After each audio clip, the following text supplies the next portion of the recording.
नमस्कार साथियों, मेरा नाम मोहित महिपाल है। मैं आईडीसी ग्रीन का को-फाउंडर हूँ। साथियों, आज का हमारा वीडियो का टॉपिक है इलेक्शन के बाद रियल एस्टेट मार्केट ऊपर जाएगा या क्रैश करेगा। और साथियों, ये वीडियो मैं स्टार्ट करूँ जो कि बहुत ही इंटरेस्टिंग वीडियो है, उससे पहले आपसे एक रिक्वेस्ट है कि आप प्लीज़ लाइक शेयर सब्सक्राइब कर दीजिए और इस वीडियो को किसी फास्ट फॉरवर्ड करने की ज़रूरत नहीं है, स्किप करने की ज़रूरत नहीं, क्योंकि इसमें इतनी वाइटल इन्फॉर्मेशन है कि अगर आप उस चीज़ को मिस कर देते हैं, हो सकता है कहीं ना कहीं आपका लाखों करोड़ों रुपए का नुकसान भी हो जाए। So without wasting your further time, let's start with the video. साथियों, कोई भी रियल एस्टेट मार्केट कैसा परफॉर्म करेगी इलेक्शन के बाद, वो सबसे ज़्यादा डिपेंड करता है कि कितनी स्टेबल एंड स्ट्रॉन्ग गवर्नमेंट बनी है। मैं नरेंद्र मोदी जी को कॉन्ग्रेचुलेट करना चाहूँगा कि उनका थर्ड विक्ट्री आया है इस बार, और ये कोalition गवर्नमेंट ज़रूर है, पर इनका पास्ट रिकॉर्ड देखा जाए तो ये स्ट्रॉन्ग स्टेबल रखेंगे इस गवर्नमेंट को। सेकेंडली, इंफ्रास्ट्रक्चर पे गवर्नमेंट का बहुत फोकस रहा है और बहुत ज़्यादा डेवलपमेंट भी हुई है, जिसकी वजह से कहीं ना कहीं FDI इन्वेस्टमेंट बहुत ज़्यादा आई है।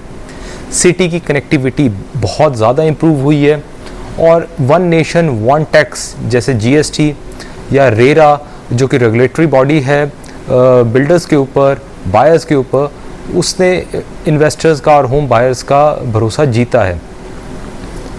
सेकेंडली, गवर्नमेंट ने RRTS जैसे प्रोजेक्ट्स को शेप दिया जो कि मेरठ और दिल्ली को कनेक्ट करता है, जिससे कम्यूटिंग डिस्टेंस कम हो जाएगा, तो लोगों का जितना इंटर एक्सचेंज होगा विद इन सिटीज़, प्राइसेस उतना ही इंक्रीज़ होता है रियल एस्टेट में।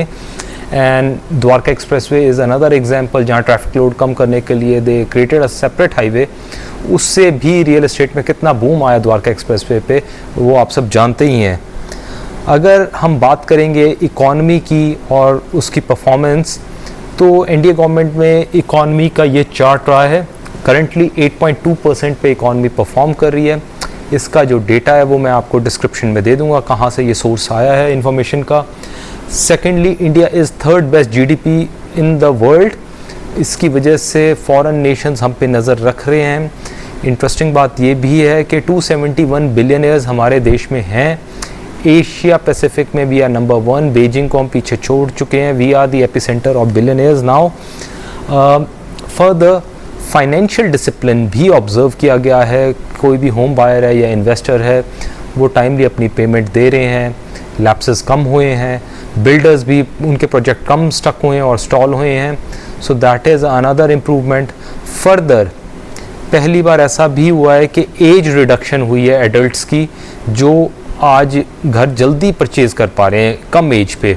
So that is also been observed, जिसकी वजह से मैं बुलिश हूँ, ये रियल एस्टेट बहुत अच्छा करेगी 2024 में। फर्दर, गवर्नमेंट की टैक्सेशन पॉलिसी कैसी होगी, बैंक के लोन रेट्स क्या होंगे, वो भी डिटरमाइन करता है कि रियल एस्टेट हमारा कैसा चलेगा 2024 में इलेक्शन के बाद। तो गवर्नमेंट के रिबेट प्रॉपर्टीज़ पे कितने रहते हैं, उससे इम्पैक्ट आना है हमारे डिसीजन पे। कैपिटल गेन को बचाने के लिए लोग ज़्यादा इन्वेस्टमेंट कर रहे हैं टॉप 8 सिटीज़ में, be it Delhi, be it Gurgaon, be it Hyderabad, Pune, Bangalore, Mumbai, इन जैसे सिटीज़ में।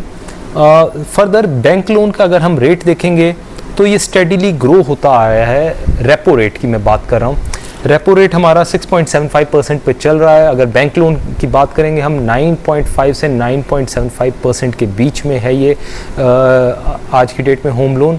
सो कहीं ना कहीं इन्वेस्टर कोई भी इन्वेस्टमेंट करता है उससे पहले वो अपना ब्याज के हिसाब से पैसे को फैला के देखता है क्या उसको फ़ायदा होगा या नहीं होगा। तो अभी स्टेडी मेंटेन है। 2014 की पीक में ये बैंक लोन 15%, 15.5% तक गया हुआ है, तो 9.75 अभी उस लेवल पे नहीं गया है।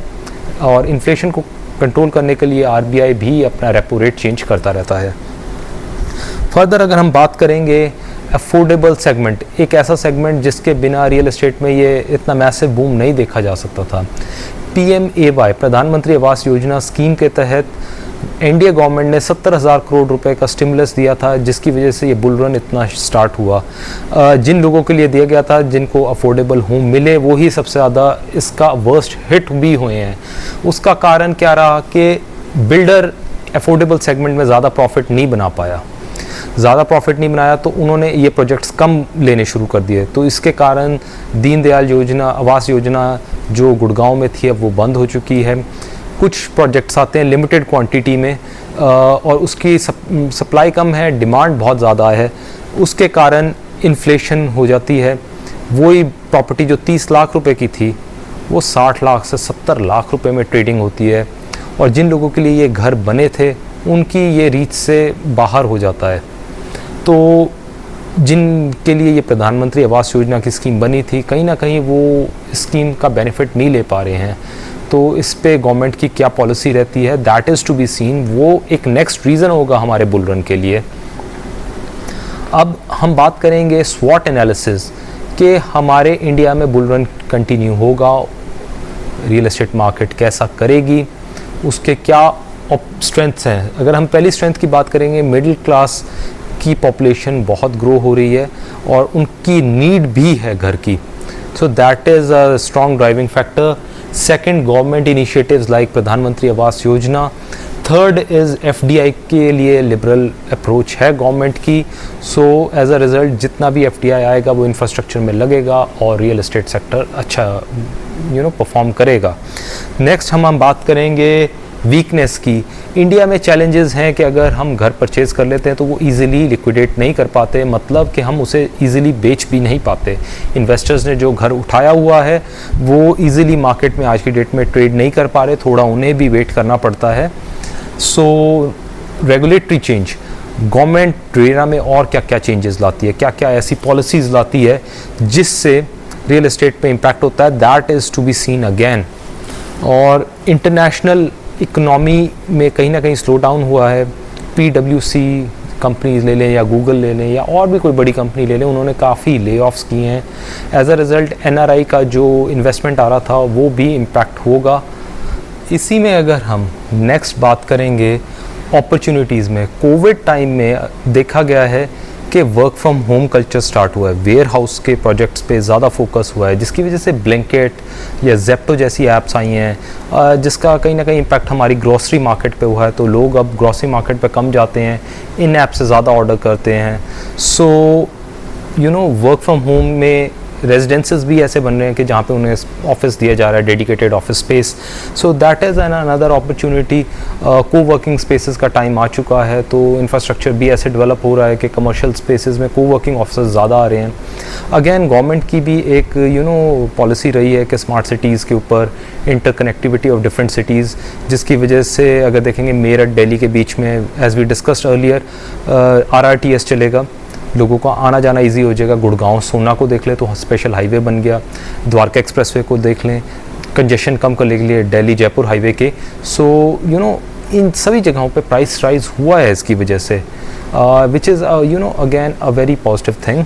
और अगर हम नेक्स्ट बात करेंगे कि क्या ऐसी थ्रेट्स हैं जिसकी वजह से रियल एस्टेट शायद ना अच्छा परफॉर्म करे, तो one of them is interest rate. ज़्यादा इंटरेस्ट रेट होगा या ज़्यादा महंगाई होगी, बिल्डर की ग्रीड होगी, तो लोग कम घर खरीदेंगे। पॉलिसी चेंजेस क्या करती है गवर्नमेंट इन्फ्लेशन को कंट्रोल करने के लिए, that is to be seen. RERA का रीसेंट एक्शन नोएडा के एक बड़े फेमस बिल्डर पे, जहाँ पे उनको लैंड अलॉट हो गई थी, बाद में कैंसिल होगी। So that is to be again एक सीन के अब क्या होता है। इससे कहीं ना कहीं इन्वेस्टर का कॉन्फिडेंस बहुत कम हो चुका है नोएडा पे। तो रेरा के ऊपर क्या चेंजेस अब आते हैं, that is to be seen. और ग्लोबल इकोनॉमिक फैक्टर्स, जहाँ गूगल ने मैसिव ले ऑफ किया है, PwC ने मैसिव ले ऑफ किया है इंग्लैंड में, सो उसका इम्पैक्ट भी हमारे NRI इन्वेस्टमेंट में देखा जाएगा। अगर हम ओवरऑल बात करेंगे तो there will be a new peak, real estate price ज़्यादा जाएंगे 2024 में बिफोर इट बिकम स्टेबल। अभी ये जितना भी क्यूमुलेटिव इफेक्ट है उसको ही मैं यहाँ पे बताना चाहता हूँ कि real estate prices will go again high. Next अगर हम बात करेंगे कि क्या बुल रन चलेगा, yes, the answer is yes, bull run चलेगा। This is a good news for people who have invested early, जिसने भी जल्दी पैसा लगा लिया होता है एक विजन के साथ कि क्या होने वाला है, तो वो हमेशा पैसा कमाता है।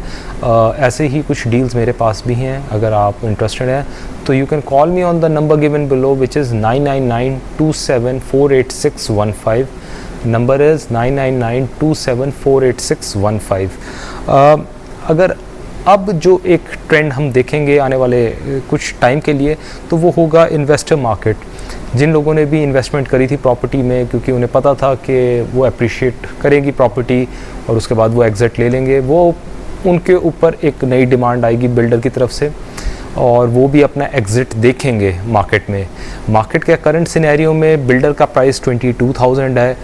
बायर्स अपना चेक देना चाहते हैं पर एक डिसेंट प्राइस पे, क्योंकि वो भी कहीं ना कहीं प्राइस पैरिटी के शिकार हुए हैं। प्राइस परचेजिंग इंडेक्स में अगर हम देखेंगे तो वो इन्वेस्टर मार्केट की तरफ ज़्यादा जाएंगे, जहाँ पे इन्वेस्टर एक डिसेंट प्रॉफिट लेके वापस आ जाएगा और जो बायर होगा वो ज़्यादा प्रॉफिट भी कमाएगा इस बुल रन में। So that is a next chance, you don't want to miss that. So guys, I hope आज का वीडियो आपको एंटरटेनमेंट के साथ साथ इंटरेस्टिंग लगा होगा। काफ़ी इन्फॉर्मेशन थी इसमें। आई होप कि आपको अच्छा लगा, और इसमें कोई भी ऐसा पैरामीटर है जो मैंने मिस कर दिया तो please write down in comment section, इससे मुझे भी हेल्प मिलेगी। और ये वीडियो ज़्यादा से ज़्यादा शेयर करिए उन लोगों को जो इन्वेस्टमेंट मार्केट में देख रहे हैं रियल एस्टेट की और जो घर परचेज़ करना चाहते हैं। इसी के साथ साथियों मैं आप सबसे इजाज़त लेना चाहूँगा। This is Mohit from IDC Green signing off. Thank you.